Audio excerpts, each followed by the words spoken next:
Hello students, आप लोग कैसे हैं। उम्मीद करते हैं आप लोग ठीक ही होंगे और आप लोग की पढ़ाई खूब बेस्ट चलती होगी। ठीक है, आप लोग मेहनत से पढ़ते रहिए। आज हम लोग पिछले क्लास में लोग 3 चैप्टर तक पढ़ चुके थे। आप लोग रिवीजन किए कि नहीं किए, उसको रिवीजन करते रहेंगे और आगे हम लोग पढ़ते रहेंगे। देखिएगा, हम लोग का अगला चैप्टर क्या है, द्विघात समीकरण। इसका चैप्टर नंबर 4 है ये, द्विघात समीकरण। पहले हम समझेंगे द्विघात समीकरण होता क्या है, द्विघात समीकरण किसे कहते हैं। तो द्विघात समीकरण या द्विघात बहुपद उसे कहते हैं जिसकी सबसे बड़ी घात क्या हो, 2 हो। यानी सबसे बड़ी घात जो होना चाहिए वो क्या होना चाहिए, पावर, जिसे पावर कहा जाता है। सबसे बड़ी पावर जो होना चाहिए 2। जैसे हमने कहा 2x पे स्क्वायर प्लस 4x प्लस 6। अब इसको कहोगे ये द्विघात बहुपद है या द्विघात समीकरण है। क्यों है? क्योंकि भाई इसकी सबसे बड़ी घात क्या है, सबसे बड़ी घात का यहाँ 2 है, क्योंकि यहाँ पर 1 है, सबसे बड़ी घात क्या होगा, 2 होगा। यही अगर हम इसको कर दें, इसको हम कर दें 3x पे cube plus 4x square minus 6। अब ये द्विघात बहुपद या द्विघात समीकरण नहीं होगा। क्यों? क्योंकि इसकी सबसे बड़ी घात क्या हो जाएगी, 3 हो जाएगी। ये 3 घात बहुपद हो जाएगा। ये किसी बहुपद की जितनी बड़ी घात होती है उसे उसी उतने घात का बहुपद कहते हैं। तो इसमें क्वेश्चन क्या कह रहा है, इसमें क्वेश्चन कह रहा है कि द्विघात बहुपद बताना या द्विघात समीकरण बताना है।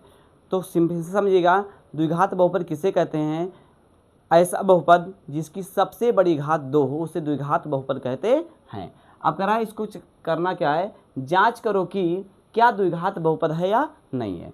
चेक करते हैं। देखिए, अब a प्लस बी का होल स्क्वायर लिखा गया है। ये तो हम लिख दे रहे हैं आपको सूत्र, a प्लस बी का होल स्क्वायर बराबर a square plus b square plus 2ab। ठीक है, अब देखिए समझो ये a है, b है, a प्लस बी का होल स्क्वायर लिखा गया है।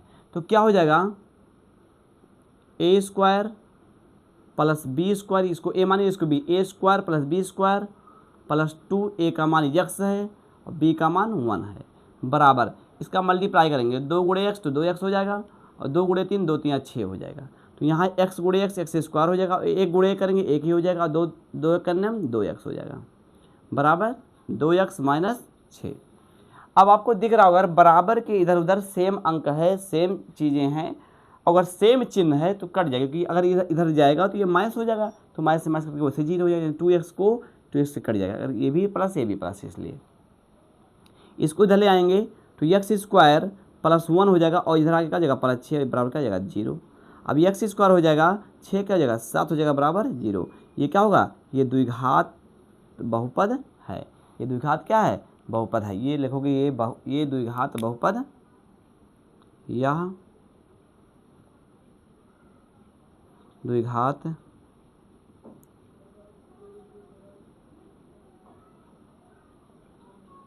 द्विघात बहुपद है। अब नेक्स्ट क्वेश्चन आता है हमारा, ये बताना है द्विघात बहुपद है या नहीं है, इसको भी चेक करना है।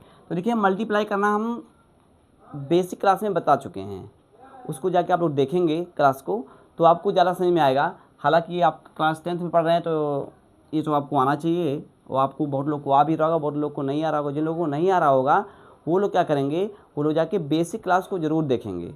आप लोगों को सब कुछ ईजी लगता है, ईजी है नहीं और बहुत कठिन भी नहीं है। बस आप लोग क्लास लेते रहेंगे, रेगुलर पढ़ते रहेंगे तो आपको ज़्यादा समझ में आएगा। देखिए इसको क्या करेंगे, गुणा कराइए। देखिए तो यहाँ x गुणे x करेंगे क्या हो जाएगा, x स्क्वायर, x गुणे x स्क्वायर, और x गुणा इसमें करेंगे तो प्लस क्या हो जाएगा x हो जाएगा। अब 2 का गुणा इसमें करेंगे तो क्या जाएगा माइनस 2x हो जाएगा, और 2 का गुणा 1 में करेंगे क्या जाएगा माइनस 2 हो जाएगा, बराबर x का गुणा x में करेंगे तो x स्क्वायर हो जाएगा, और x का गुणा 5 में करेंगे तो 5x हो जाएगा, और 1 का गुणा x में करेंगे तो माइनस x हो जाएगा, और 1 का गुणा 5 में करेंगे तो माइनस 5 हो जाएगा।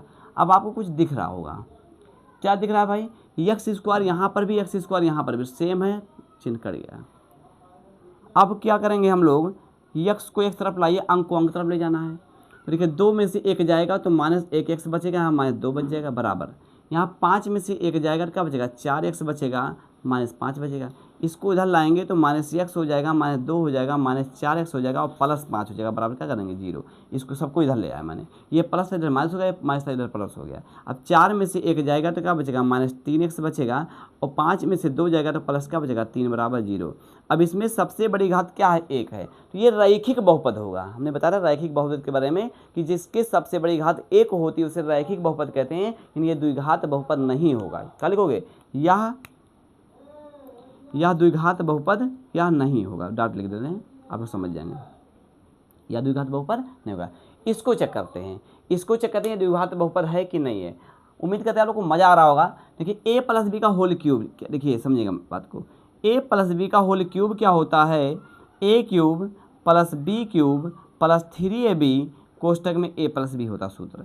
अब नोट करते रहेंगे आप लोग। अभी लिखा क्या क्या है, ए प्लस बी का होल क्यूब, तो देखिए ध्यान से, A cube plus B cube plus 3 कोष्टक में A plus B, 3ab, 3a का मान x, b का मान क्या जगह 2, ये इसको a मानेंगे, इसको भी A cube plus B cube plus 3ab कोष्टक में a प्लस बी, ठीक है। इक्वल टू करेंगे, इसका मल्टीप्लाई करेंगे तो 2 का गुणा होगा x में, 1 में 2 हो जाएगा और x पे क्या हो जाएगा 2 घात यहाँ 1 घात यहाँ 3 घात हो जाएगा, और इसका गुणा इसमें करेंगे क्या जगह 2x हो जाएगा, ठीक है। अब यहाँ देखिए समझेंगे बात को, कुछ समझने की बात है, ध्यान देंगे इसको। यहाँ x पे क्यूब हो जाएगा, यहाँ 2 गुणे 2 गुणे 2 3 बार करेंगे, 2 चौक 2 दूनी 4 दूनी 8 हो जाएगा। यहाँ प्लस करेंगे तो यहाँ 3 दूनी 6, 6x हो जाएगा, यहाँ x प्लस 2 हो जाएगा, इक्वल टू क्या हो जाएगा 2x पे क्यूब माइनस 2x। अब देखिए x पे क्यूब प्लस 8 प्लस 6, हाँ गुणा करेंगे, इसको गुणा यहाँ करेंगे तो क्या हो जाएगा 6x स्क्वायर हो जाएगा, और 6 दूनी क्या जगह 12x बराबर 2x पे क्यूब माइनस 2x। अब आप लोग इसको मिटा दे रहे हैं भाई आप लोग, क्योंकि आप लोग उतार चुके होंगे। देखते हैं, अब सभी को इधर ले आते हैं, सभी को इधर ले आइए, तो x पे क्यूब है, यहाँ पर आएगा तो माइनस 2x पे क्यूब हो जाएगा, यहाँ पर प्लस 8 है और यहाँ 8 है प्लस 6x पे स्क्वायर, यहाँ से देखेंगे प्लस 12 है और इसको भी लाएंगे माइनस 2x प्लस हो जाएगा, ठीक। x क्यूब में से 2 में से 1 जाएगा, बचेगा माइनस x पे क्यूब बचेगा, यहाँ स्क्वायर यहाँ उसको कहीं है नहीं, प्लस 6x स्क्वायर हो जाएगा, यहाँ पर 2 है और कहीं कुछ है नहीं, x पर में 2x हो जाएगा, यहाँ 12 8 12 8 क्या हो जाएगा 20 हो जाएगा बराबर 0। ये बहुपद तो है, लेकिन ये द्विघात बहुपद है, 3 घात, क्योंकि सबसे बड़ी घात क्या हो गई 3 आ गई, ये 3 घात बहुपद है, ये लिखोगे यह द्विघात बहुपद नहीं है, यानी यह द्विघात बहुपद नहीं है, ठीक है। इसको चेक करते हैं, इसको चेक करते हैं बाबू, क्या होगा, ये तो सिंपल से उतर जाएगा, x पे cube minus 4x square minus x plus 1 बराबर हाई क्या हो जाएगा, देखिए यहाँ से a क्यूब यानी x cube minus b cube 2 cube minus 3, इसमें सब माइनस रहेगा, सेम सूत्र है माइनस लगेगा, तो a cube minus b cube minus 3, a का मान x, b का मान 2 कोष्टक में a minus b, x minus 2 हो जाएगा। अब देखिए यहाँ पर हो जाएगा x पे cube minus 4x square minus x plus 1 बराबर x पे क्यूब है 2 दूनी 4 दूनी 8, यहाँ हो जाएगा 3 दूनी 6, 3 दूनी 6x हो जाएगा, यहाँ x माइनस 2 हो जाएगा, यहाँ x पे cube 4x square minus x plus 1 बराबर x पे क्यूब 8 गुणा करेंगे 6x स्क्वायर हो जाएगा, और माइनस में प्लस 6 दूनी 12x हो जाएगा। कुछ दिख रहा होगा आपको, x क्यूब से क्यूब कैंसिल हो गया। अब स्क्वायर यहाँ पर भी, स्क्वायर यहाँ पर भी, चाहे पक्षांतर करो चाहे ऐसे लिख सकते हो, यह द्विघात बहुपद है, क्या लिखोगे यह द्विघात बहुपद है। पक्षांतर भी कर सकते हो, सबको इधर ले सकते हो, आप लोग कर सकते हो, इसको कोई यह है, लेकिन सबसे बड़ी घात का 2 आ गई। इसमें चेक करते हैं, ये भी द्विघात बहुपद होगा, देखिए चेक करते हैं, x square plus 3x plus 1 बराबर a square plus b square minus 2a का मान x, b का मान का जगह 2। तो देखिए ये भी द्विघात बहुपद नहीं होने वाला है, क्योंकि x स्क्वायर स्क्वायर कट गया, फटाक दे, बचेगा 3x प्लस 1 बराबर 2 दूनी 4, 2 दूनी 4x हो जाएगा। अब ये भी द्विघात बहुपद नहीं हो, क्योंकि सबसे बड़ी घात क्या है 1 है, ये भी रैखिक बहुपद होगा, क्योंकि यहाँ द्विघात बहुपद नहीं है, यानी जिसकी सबसे बड़ी घात 2 होगी वही द्विघात बहुपद कहलाएगा, ठीक है। तो इसमें पता करना था कि कौन द्विघात बहुपद है या नहीं है। ये द्विघात बहुपद देखिए है, क्योंकि सबसे बड़ी घात 2 आ गई है, ये द्विघात बहुपद नहीं है, ये द्विघात बहुपद नहीं है, ये द्विघात बहुपद है, बहुपद है, क्योंकि यहाँ सबसे बड़ी घात 2 है, यहाँ पे सब मतलब मेरा और सबका 2 ही होगा, और यहाँ पर नहीं है, ठीक है। उम्मीद करते हैं आप लोग क्या होंगे, समझ रहे होंगे और समझ गए होंगे, इसको नोट कर लीजिए बच्चों। अगला क्वेश्चन हमारा क्या है, एक आयताकार भूखंड का क्षेत्रफल 528 वर्ग मीटर है, तो क्षेत्रफल की लंबाई और चौड़ाई, मतलब क्षेत्र की लंबाई और चौड़ाई है, ठीक है। फिर कह रहा है कि क्षेत्र की लंबाई जो है चौड़ाई के दुगने से एक अधिक है तो भूखंड की लंबाई और चौड़ाई ज्ञात करना है। तो कैसे लगाएंगे, देखिए यहाँ से लंबाई जो है चौड़ाई के दुगने से एक अधिक है, तो माना चौड़ाई, देखिए माना चौड़ाई मैंने मान लिया x, तो लंबाई क्या हो जाएगा, ये मीटर में रहेगा बाबू, तो लंबाई क्या हो जाएगा, लंबाई का रहा है, लंबाई जो होगा चौड़ाई के दुगने यानी 2 गुने से एक अधिक होगा, 2 गुना से एक अधिक हो गया ये। अब क्षेत्रफल दिया गया है, क्षेत्रफल बाबू दिया गया 528। अब एक केवल समीकरण बना के छोड़ दीजिए, तो एग्जाम में ऐसा क्वेश्चन नहीं है केवल समीकरण बना के छोड़ दीजिए, आपको कंप्लीट लगाना पड़ेगा, इसलिए मैं पूरा लगा के बताता हूँ, ठीक है। अब अगर क्षेत्रफल का सूत्र क्या होता है भाई, क्षेत्रफल का सूत्र होता है लंबाई गुणे चौड़ाई बराबर 528 दिया गया है। अब लंबाई देखिए, लंबाई हमारा है 2x + 1 और चौड़ाई दिया है x बराबर 528, यहाँ लगा देते हैं। अब गुणा x का गुणा, देखिए गुणा x का गुणा 2x में करेंगे क्या जाएगा, 2x² हो जाएगा, इसका गुणा इसमें करेंगे क्या जाएगा, x हो जाएगा बराबर क्या जाएगा 528। इसको इधर लेंगे तो क्या जाएगा 2x² + x माइनस 528 बराबर 0। कह रहा है केवल समीकरण ऐसे बना के छोड़ देना है, ठीक है। लेकिन एग्जाम में ऐसे नहीं करेगा, इसको क्या करेंगे कंप्लीट लगा भी सकते हैं, इसको चेक करते कैसे लगेगा। 528 दुनिया कितना हो जाएगा 1058, ठीक है, 56 नहीं कर लेते गुणा 528 2 8 16 4 5 56 और 5 10 1056। तो गुणा करने पे 1056 आना चाहिए और जोड़ने पर आना चाहिए। हालांकि ज़्यादा दिमाग मत लगाइए, इतना ही लगाएंगे आप लोग क्योंकि आपका आंसर इतना ही दे रहा है, द्विघात समीकरण बनाना, ठीक है। इसको नोट कर लीजिए, ना तो आपको इसको क्या नाम है फैक्टर करने आता है तो फैक्टर कर सकते, कोई दिक्कत नहीं, लेकिन एग्जाम में ऐसा क्वेश्चन नहीं आएगा, सिर्फ कंप्लीट लगाना पड़ेगा, ठीक है। इसको नोट कर लीजिए। तो बच्चों अगला क्वेश्चन हो जाएगा क्या, पहले हम लोग क्या गुणनखंड करना सीख जाते हैं, तब हम लोग लॉन्ग क्वेश्चन लगाएंगे, ठीक है। अगले क्लास में हम लोग इसके इंपॉर्टेंट क्वेश्चन और जो मोस्ट इंपॉर्टेंट क्वेश्चन होंगे उसको अलग हम लगा लेंगे। लिखित वाला क्वेश्चन पहले हम लोग गुणनखंड करना सीखेंगे, तब उसको आसानी होगा लगाने में, इसलिए पहले गुणनखंड बताते हैं, ठीक है। अगला क्वेश्चन क्या, गुणनखंड द्वारा द्विघात समीकरण का क्या करना है, मूल निकालना, यानी मूल क्या होगा, जो अल्फा और बीटा का मान निकलता था, जो उसमें हम सीख रहे हैं अल्फा बीटा जो मान निकलता है वही उसे कहते हैं मूल। द्विघात है तो द्विमूल निकलेगा, 3 घात होता है 3 मूल निकलता, ठीक है। तो देखते हैं इसके कैसे निकलते हैं मूल। प्रथम और अंतिम पद का गुणा करते हैं, प्रथम पद x² और अंतिम पद 10 है, गुणा करने क्या जाएगा 10x², तो गुणा करने पे 10x² आना चाहिए और जोड़ने पे 3 आना चाहिए, ऐसा कुछ करिए। तो 5 दूनी 10 और 5 में से 2 जाएगा क्या बचेगा 3, ठीक है। तो देखिए x², अब यहाँ देखिए चिन्ह का विषय डालेंगे, -5x + 2x - 10 बराबर 0। गेस करिए 5x में से 2x जाएगा तो -3x बच जाएगा, और 5x गुणे 2x करेंगे क्या हो जाएगा -10x² हो जाएगा, ठीक है। अब इन दोनों इतने में से कामन लीजिए पहले, तो इतने में से x कामन होगा तो x -5 हो जाएगा, और +2 कामन लेंगे तो x माइनस का जाएगा 5 बराबर 0। यहाँ से 2 कामन लिया तो यहाँ x बचेगा, और 10 गुणे 2 5 गुणे 2 होता तो 2 कामन लेंगे 5 बच जाएगा, दोनों को एक में करेंगे तो x - 5 एक में हो जाएगा, एक में x प्लस का जाएगा 2 हो जाएगा = 0। इसको अगर मूल निकालना है आपको तो x - 5 बराबर 0, तो x क्या जाएगा +5, क्योंकि इधर हमारे क्या जाएगा प्लस हो जाएगा।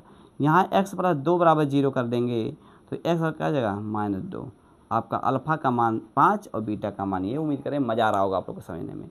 यहाँ देखते हैं गुणा करने पे 6 दूनी 12, प्रथम और अंतिम पद का गुणा करेंगे, गुणा करने पे 12 आना चाहिए, जोड़ने पे 1 आना चाहिए। तो 4 3 12, 4 में से 3 गया 1। देखिए 2x² + 4x - 3x - 6 बराबर 0। तो देखिए 2x कामन लेंगे, यहाँ दोनों में से कामन लेंगे, 2x कामन ले लेंगे, यहाँ बचेगा x बचेगा, यहाँ पर बचेगा 2 बचेगा, यहाँ एक से एक निकल गया। और यहाँ पर देखिए 3 कामन लेंगे, 3 बाहर निकालेंगे माइनस में, तो x बचेगा, और जो इसमें बचेगा वही इसमें भी बचेगा, सेम मान लीजिएगा। अगर इसमें जो कोष्टक में है वही सेम नहीं बच रहा है, समझो आपका क्वेश्चन गलत हो रहा है, सेम बचना चाहिए। अब इस दोनों को एक में किया तो x + 2 कर दिया एक जगह, और इन दोनों को एक में कर दिया तो 2x - 3 बराबर 0 लिखेंगे। x प्लस 2 बराबर 0, तो x बराबर क्या जाएगा -2, इधर प्लस क्या जाएगा माइनस हो जाएगा। यहाँ देखिए 2x माइनस 3 बराबर 0, तो 2x बराबर क्या जाएगा +3 और x का मान क्या जाएगा 3/2 गुणा तो क्या जाएगा भाग हो जाएगा। अब देखिए उसको कहोगे सर ये कैसे लगेगा, तो रूट में दिया गया है। तो ये और मज़ेदार सवाल, इसमें बच्चे ऐसे क्वेश्चन में अक्सर बच्चे फंस जाया करते हैं, ऐसे क्वेश्चन में बच्चे अक्सर फंस जाया करते हैं। देखिए हमने रूट वाले क्लास में, बेसिक क्लास में भी बताया है, जाके देखना कि कभी भी सेम रूट अगर √2 गुणे √2 है तो इसका आंसर 2 हो जाएगा। तो पहले समझेंगे, प्रथम और अंतिम बना गुणा करेंगे तो √2 का गुणा √2 में होगा 2 हो जाएगा और 5 दूनी 10 हो जाएगा। तो गुणा करने पे 10 आना चाहिए, जोड़ने पे 7 आना चाहिए। तो 5 दूनी 10 और 5 दूनी 7। देखिए √2 का गुणा √2 में होगा तो 2 हो जाएगा। तो 2 गुणे 5, 5 दूनी 10, तो गुणा करने पे 10, जोड़ने पे 7। तो देखिए रूट में 2x² plus 5x plus 2x plus 5 root में 2 बराबर 0। इतने में से क्या कामन लेंगे, इसमें से कुछ नहीं कामन हो रहा है, यक्स सिर्फ कामन हो रही है, यक्स कामन लेंगे तो रूट में 2 बचेगा और x बचेगा प्लस 5 बच जाएगा।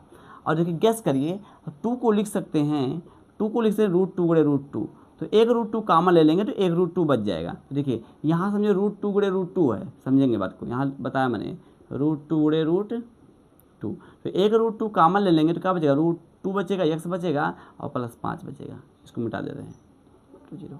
वैसे समझिए जो इसमें है वही सेम उसमें आना चाहिए बस। क्या जाएगा भाई, रूट में 2x प्लस 5 एक में हो जाएगा और एक में क्या हो जाएगा x प्लस रूट में 2 = 0 हो जाएगा। अब यहाँ देखिए करेंगे क्या, रूट में 2x प्लस 5 बराबर 0, तो रूट में 2x बराबर क्या जाएगा -5 और x का मान क्या जाएगा -5 बटे रूट में 2 गुणा तो भाग हो जाएगा। यहाँ x प्लस रूट में 2 बराबर 0, तो x का मान क्या जाएगा -√2 प्लस माइनस। ये कहोगे सर ये कैसे लग पाएगा आप सवाल, तो ये भी आसान है। हम लोग क्या करेंगे, इसका एलसीएम कर लेते हैं। ऐसे सवाल का एलसीएम करेंगे, बताया गया था भाई आप लोग को। यहाँ एलसीएम 8 हो जाएगा, 1 8 8 8 बढ़ गया 8 दूनी 16x² हो जाएगा, माइनस 1 8 8 क्या हो जाएगा 8x हो जाएगा,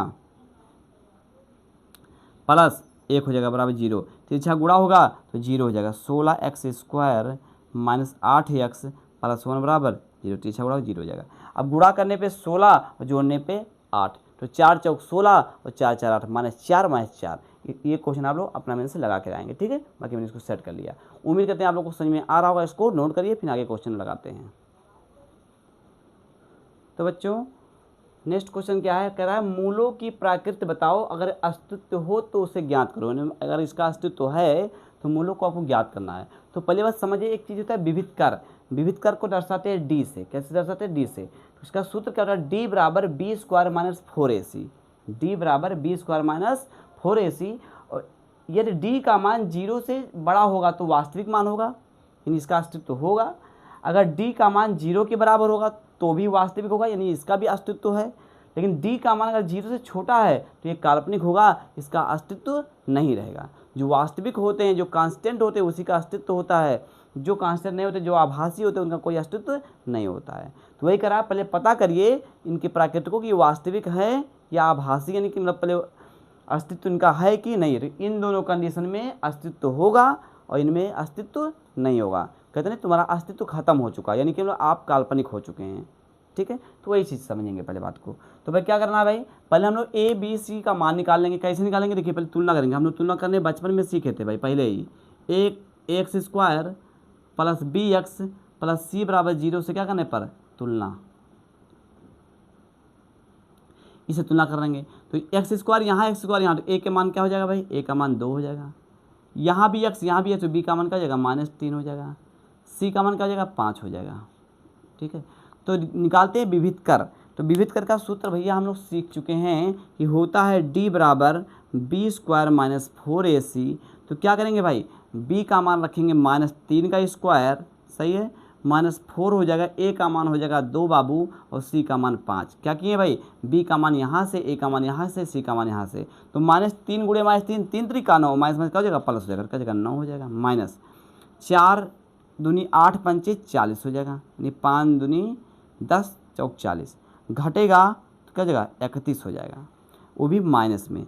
अच्छा बताइए, अब बताइए डी का मान -31 आया, इसका मतलब क्या हुआ कि डी का जो मान है वो छोटा है जीरो से, क्योंकि -31 छोटा होता है जीरो से, समझ जाइए बात को। तो डी का मान -31 आया है, यानी डी का मान क्या है, जीरो से क्या है, छोटा है, यानी अस्तित्व नहीं है, अस्तित्व है, ठीक है, अस्तित्व नहीं है, इसका अस्तित्व क्या है, नहीं है, यानी क्या है, ये काल्पनिक है।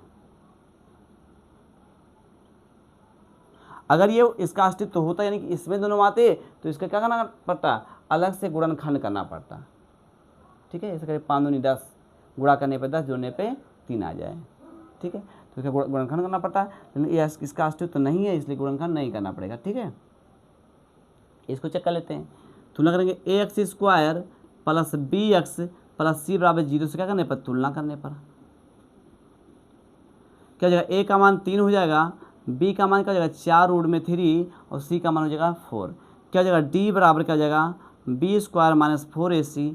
इसको हल करते हैं तो क्या निकलने वाला है, b का मान बाबू है 4√3 का पूरे का स्क्वायर हो जाएगा, -4a का मान हो जाएगा 3 और c का मान हो जाएगा 4। तो 4√3 गुणे √3 मतलब √3 गुणे √3 क्या जगह 3 आ जाएगा, यानी किसी भी रूट पे स्क्वायर है तो रूट गायब हो जाता है।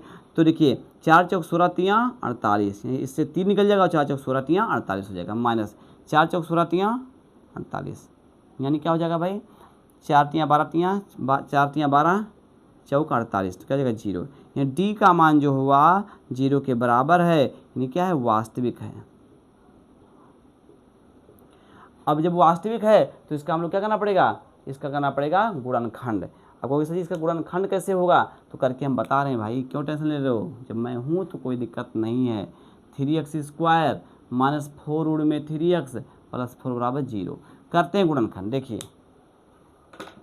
क्या करते हैं भाई, प्रथम और अंतिम पद का गुणा करेंगे, तो गुणा करने पर आना चाहिए 12, गुणा करने पर आना चाहिए 12 और जोड़ने पर आना चाहिए 4√3, 4√3। तो कैसे आएगा भाई बताइए, देखते हैं। तो जगह 3x² - 6√3 प्लस 2√3 प्लस 4 बराबर 0। गेस करिए, 6√3 में से 2√3 जाएगा, क्या बचेगा 4√3 बच जाएगा, और गुणा करेंगे तो गड़बड़ हो जाएगा, 12 नहीं आएगा। तो हम लोग करना क्या पड़ेगा भाई, इसको करेंगे हम लोग 2, तो यहाँ भी माइनस करेंगे 2। अब देखिए सही आ रहा है, देखिए जोड़ेंगे 2 2 तो क्या जाएगा 4√3 हो जाएगा, और 2 दूनी 4 तियाँ 12, अब सही हो गया। अब इतने में से कामन लेंगे, देखिए 3 को लिख सकते हैं √3 गुणे √3, ये √3 कामन लेंगे तो रूट में 3 यहाँ लेंगे, x कामन ले लेंगे, यहाँ 2 √3 है समझो, तो 1 √3 बच जाएगा, एक x बच जाएगा, यहाँ क्या बचेगा -1 बच जाएगा, दो बच जाएगा। यहाँ क्या कामन 2 कामन लेंगे तो क्या बचेगा भाई, अरे यार यहाँ भी x लिखा नहीं मैंने, ये क्या बचेगा भाई, रूट में 3x बच जाएगा, और क्या बचेगा माइनस, आगे माइनस कामन है तो -2 बच जाएगा। ये ध्यान देना जो आगे होगा वही पीछे आ जाएगा, ठीक है। तो दोनों को एक में करेंगे तो रूट में 3x - 2 हो जाएगा, और फिर रूट में 3x माइनस क्या हो जाएगा 2 हो जाएगा, इक्वल टू 0। फिर देखिए मूल निकालना है, तो रूट में 3x - 2 बराबर 0, तो रूट में 3x बराबर क्या जगह 2, तो x का मान क्या जगह 2/√3, यही सेम इसका भी आएगा, x बराबर 2√3। ये 2 मूल इसके हो गए, और मूल बराबर है, लेकिन लिखा गया डी का मान 0 के बराबर है कि दोनों मूल क्या होंगे, बराबर होंगे, ठीक है। तो उम्मीद करते हैं आप लोग को समझ में आया होगा, उतार लीजिए इसको। कभी कभी एग्जाम में देगा कि विविध कर ज्ञात कीजिए, तो डी का मान b² - 4ac, डी का मान निकाल लोगे और बता देना कि वास्तविक है कि आभासी है। हालांकि इसमें कह रहा क्या कि पता करना कि इसका अस्तित्व है कि नहीं है, तो वास्तविक होगा तो अस्तित्व होगा, इसलिए ये वास्तविक है, अस्तित्व है, इसलिए गुणनखंड किए, और ये इसका अस्तित्व नहीं था इसलिए इसका गुणनखंड नहीं करेंगे, इसी पे छोड़ देंगे। उम्मीद करते हैं आप लोग को समझ में आया होगा, इसको नोट कर लीजिए, फिर आगे क्वेश्चन लगाते हैं। तो बच्चे पहला क्वेश्चन क्या है, निम्नलिखित प्रत्येक समीकरण में के का मान ज्ञात करो जबकि दोनों मूल क्या हो, बराबर हो, यानी कि क्या होगा डी का मान 0 के बराबर होगा तभी दोनों मूल बराबर होंगे। जैसे क्वेश्चन हम लगाए थे, डी का मान क्या होना चाहिए 0 के बराबर होगा तभी दोनों मूल अल्फा और बीटा का मान समान आएंगे। देखिए अगले क्वेश्चन में हम लोग देखे थे। तो देखिए करना क्या है, पहले इसको पहले हम लोग क्या करेंगे, तुलना करेंगे। तुलना कैसे करेंगे, ध्यान देंगे हम लोग, तो ax² plus bx plus c बराबर 0 से क्या करने पर तुलना। अब a का मान क्या हो जाएगा भाई 2, b का मान क्या हो जाएगा k, c का मान क्या हो जाएगा 3। तो लगाएंगे d बराबर 0, क्यों डी बराबर 0? तो डी का मान जब 0 के बराबर होगा तभी दोनों मूल बराबर होंगे, साफ साफ कह दिया है। तो अब लगाएंगे सूत्र, क्या लगाएंगे सूत्र? डी बराबर क्या होता है? बी स्क्वायर माइनस 4ac होता है, बराबर का जगह 0 के। अब बी का मान क्या है भैया? के का स्क्वायर हो जाएगा माइनस 4 हो जाएगा। ए का मान क्या है? 2 है। सी का मान क्या है? 3 बराबर 0 के। तो के स्क्वायर बराबर क्या जगह? -4 तिया 12 दूनी 24। ध्यान देंगे, 4 तिया 12 दूनी 24 बराबर क्या जगह? 0 के।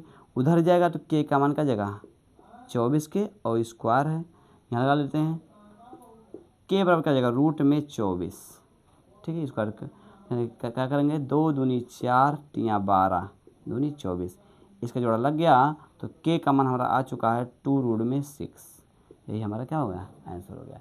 इसी प्रकार इसमें क्या करेंगे? हम लोग को पहले मल्टीप्लाई करना पड़ेगा। देखते हैं, गुणा करते हैं पहले। देखिए क्या हो जाएगा? के एक्स स्क्वायर प्लस में क्या जगह? 2 के एक्स और प्लस 6 बराबर 0। अब तुलना करेंगे A X square plus B X plus C बराबर 0 से तुलना करने पर तो ए का मान क्या होगा बताइए? ए का मान बाबू हो जाएगा आपका के, बी का मान हो जाएगा 2k और सी का मान हो जाएगा 6। तो क्या होगा? डी बराबर 0। डी का मान क्या है भाई? बी स्क्वायर माइनस 4ac होता है बराबर 0 के, ठीक है।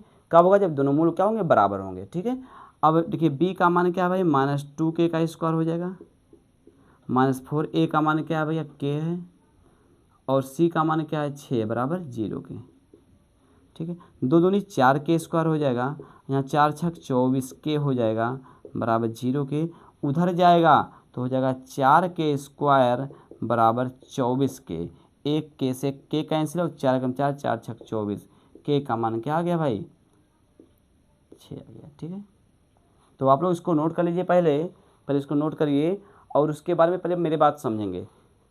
आप लोग मेहनत से पढ़ते रहेंगे। इसका जो लिखित वाला क्वेश्चन है, थ्योरेटिकली क्वेश्चन है, उसको अगले क्लास में हम क्या करेंगे? इसको पढ़ा देंगे। पहले आप लोग इसको सीखिए, बढ़िया से सीखेंगे। इसके बाद थ्योरी वाला क्वेश्चन हम आराम से समझा देंगे, ठीक है। पहले आप लोग गुणनखंड सीखिए, ये विविधकर निकालना सीखिए, विविधकर से कैसे निकलता है कि ये क्या नाम है, के का मान कैसे निकलता है। ये सब इंपॉर्टेंट क्वेश्चन, ये सब एग्जाम में बहुत बार पूछे गए हैं, ठीक है। तो आप लोग ज़बरदस्त पढ़ेंगे इसको और उम्मीद करते हैं आप लोग को पढ़ाई समझ में आ रहा है कि नहीं आ रहा। आप लोग ऐसे कमेंट नहीं करें कि हाँ सर जी आप पढ़ा रहे हैं अच्छे से, हमको समझ में आ रही है, ठीक है। ऐसा कमेंट करिए जिससे हमें पता चले कि हमारा भी मनोबल बढ़े कि आप लोग पढ़ रहे हो और आप लोग का पढ़ा मतलब मेरा पढ़ाया हुआ आप लोग समझ में आ रहा है कि नहीं आ रहा है, ठीक है। तो आप लोग से रिक्वेस्ट है कि आप लोग सब्सक्राइब करिए, वीडियो को देखिए जिससे आपका भी फ़ायदा हो। जय हिंद, जय भारत।